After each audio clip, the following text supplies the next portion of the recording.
सभी को जय हिंद। आशा करता हूं कि आप सभी अच्छे होंगे और आप सभी की तैयारी अच्छे से चल रही होगी। देखिए, जो भी कैंडिडेट यूपी पुलिस कांस्टेबल की न्यू वैकेंसी में कंप्लीट कर रहे हैं, पहले तो आप सभी कैंडिडेट ध्यान से सुन लीजिए।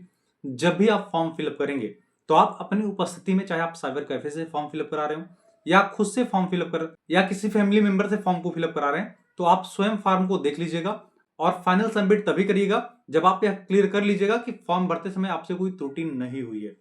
प्राय होता क्या है, कैंडिडेट जल्दबाजी में फॉर्म फिलअप कर देता है और फॉर्म फिल भरते समय गलती कर देता है। उसके बाद कैंडिडेट द्वारा यही कहा जाता है कि मुझे फॉर्म संशोधन करने में दूसरा मौका दिया जाए, और कभी कभी बोर्ड द्वारा फॉर्म संशोधन करने में आपको मौका दिया जाता है और कभी कभी नहीं दिया जाता। और मैं आपको बता दूं, अगर आपको फॉर्म संशोधन करने में मौका नहीं दिया गया तो स्क्रूटनी की कार्रवाई में आपके फॉर्म को निरस्त भी कर दिया जाता है। इसलिए ध्यान रखिएगा, आप फॉर्म फिलअप करते समय बहुत सावधानी से फॉर्म को फिलअप करिएगा।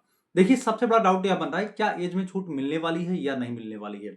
आप सभी ने देखा होगा, प्रमुख टीचर, प्रमुख जनप्रतिनिधि लगातार पत्राचार कर रहे हैं आपकी इस वैकेंसी की एज में छूट देखने को मिले, और जिस हिसाब से आप सभी सक्रिय होकर काम कर रहे हैं। देखिए, मैं आपको स्वीट पॉइजन नहीं दूंगा, अभी कोई ऑफिशियल अपडेट नहीं आया है, लेकिन वर्तमान स्थिति के प्रश्नों यह स्पष्ट परिलक्षित हो रहा है कि निकट भविष्य में बहुत जल्द आपके एज में छूट देखने को सूचना आपको मिलने वाली है। क्योंकि उसके पीछे तर्कसंगत कारण यह है कि जेल वार्डर की वैकेंसी काफी समय से नहीं आई थी, आपके पीएससी की वैकेंसी काफी समय से नहीं आई थी। किस वैकेंसी में एज में छूट देखने को मिल सकता है, इसलिए थोड़ा सा धैर्य रखिए, बहुत जल्द इसका ऑफिशियल अपडेट भी आपको देखने को मिलने वाला है और प्रबल संभावना है कि इसके संदर्भ में सूचना बोर्ड आपको बहुत जल्दी देने वाला है। बाकी अभी इसका कोई ऑफिशियल अपडेट नहीं आया है।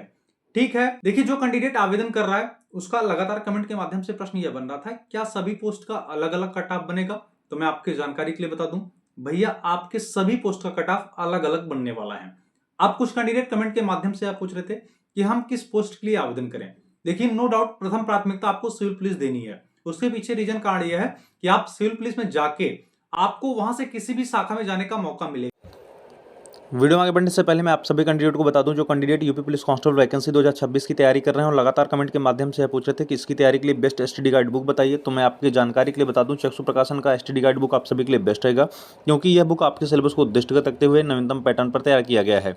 इस बुक की विशेषता की बात करें तो इसमें आपको 6 सॉलिड पेपर देखने को मिलने वाले हैं। इसके अलावा 3000 से अधिक आपको वैकल्पिक प्रश्न भी देखने को मिलने वाले हैं।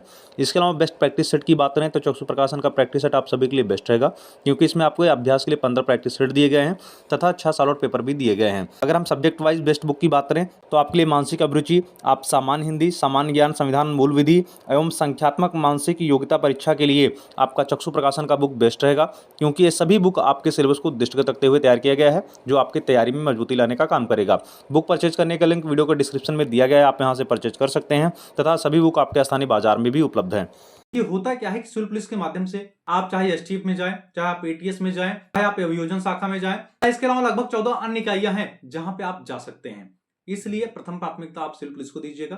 देखिए, नो डाउट थाने की ड्यूटी पे मेंटल प्रेशर ज्यादा है, वर्कलोड ज्यादा है, लेकिन अगर आप अपने लिए विकल्प बनाएंगे तो आपको अन्य शाखा में जाने के लिए विकल्प मिल जाता है। जो कैंडिडेट पढ़ने की मानसिकता से सोच रहे हैं, ऐसे कैंडिडेट को मैं बता रहा हूं, आप सिविल पुलिस को पहले प्राथमिकता दीजिए और उसके बाद आप अन्य इकाई में चला जाइएगा जहां पे आपको पढ़ने का पूरा समय मिलने वाला है। ठीक है, इसके अलावा अगर सेकंड विकल्प की बात करें तो कैंडिडेट इसमें कंफ्यूज है कि हम पीएससी को डालें या एसएसएफ को डालें। देखिए, मैं पीएससी और एसएसएफ में अंतर बता दे रहा हूं। देखिए, एसएसएफ की जो वर्तमान ड्यूटियां चल रही हैं तो उसमें अस्थायित्व तो देखा जा रहा है, लेकिन निकट भविष्य में संभावना यह है कि इसमें भी आपको मूवमेंट देखने को मिल सकता है। देखिए, तर्कसंगत कारण यह है कि एसएसएफ द्वारा आपके समस्त जनपद के जनपदीय न्यायालय का ड्यूटी एसएसएफ द्वारा किया जाना है। तो जाहिर सी बात है, एक जनपद में जो भी ड्यूटी लगने वाली है वह नेतन के सापेक्ष ही लगेगी, और नेतन के सापेक्ष जरूरी नहीं कि उस जनपद से सभी कैंडिडेट वहां पे उपस्थित हो।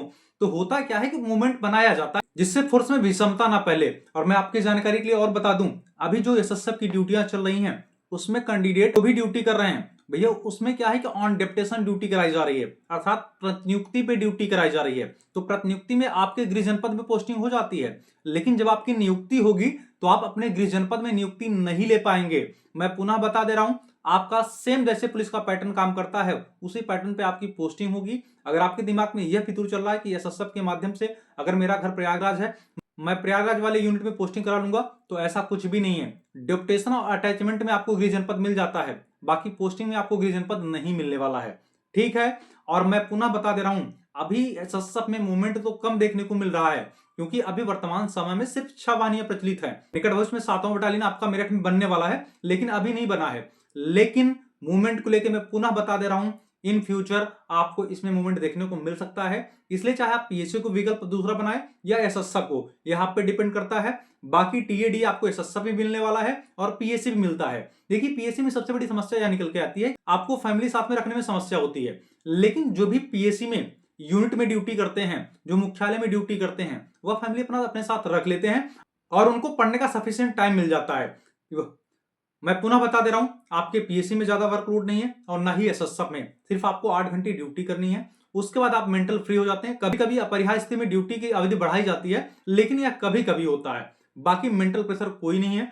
अगर आप पढ़ना चाहते हैं तो आप पढ़ सकते हैं। रही बात जेल वार्डर की, देखिए जेल वार्डर में थोड़ा सा क्या होता है, जो ड्यूटी का शेड्यूल होता है थोड़ा सा दूसरे तरीके का है। अर्थात ड्यूटी तो आपकी 8 घंटे ही कराई जाती है, लेकिन 4-4 घंटे करके आपको 24 घंटे एंगेज रखा जाता है। अर्थात आप कहीं बाहर नहीं जा पाते और इसमें आपको कोई टीए भी नहीं मिलता और कुछ भत्ते भी आपको इसमें देखने को नहीं मिलते।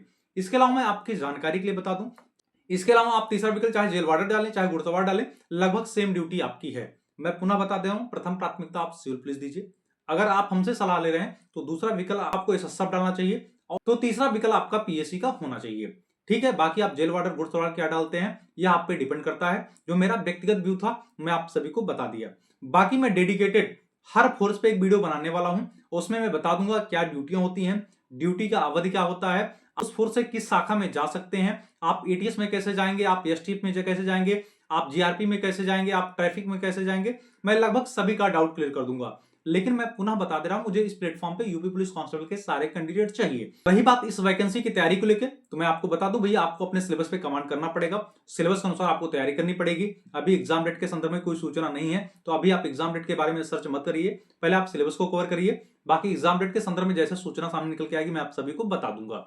बाकी जो कैंडिडेट यूपी पुलिस कांस्टेबल की न्यू वैकेंसी में कंप्लीट कर रहे हैं और अभी टेलीग्राम चैनल को नहीं ज्वाइन किए हैं, तो वीडियो के डिस्क्रिप्शन में टेलीग्राम चैनल का लिंक दिया गया है, आप सभी कैंडिडेट ज्वाइन हो जाइए। अगर आपको ज्वाइन करने में कोई प्रॉब्लम या समस्या आ रही है तो टेलीग्राम पे जाके सर्च करिएगा latest update by Sudhakar Dubey, आप वहां से भी टेलीग्राम चैनल को ज्वाइन कर सकते हैं। क्योंकि उस टेलीग्राम चैनल में UP police constable new vacancy के समथिंग 15 से 20 हजार कैंडिडेट हैं। मैं चाहता हूं कि सारे कैंडिडेट एक प्लेटफॉर्म पे जुड़े रहें, क्योंकि जरूरी नहीं कोई सूचना मैं आपको जरिए वीडियो दूं।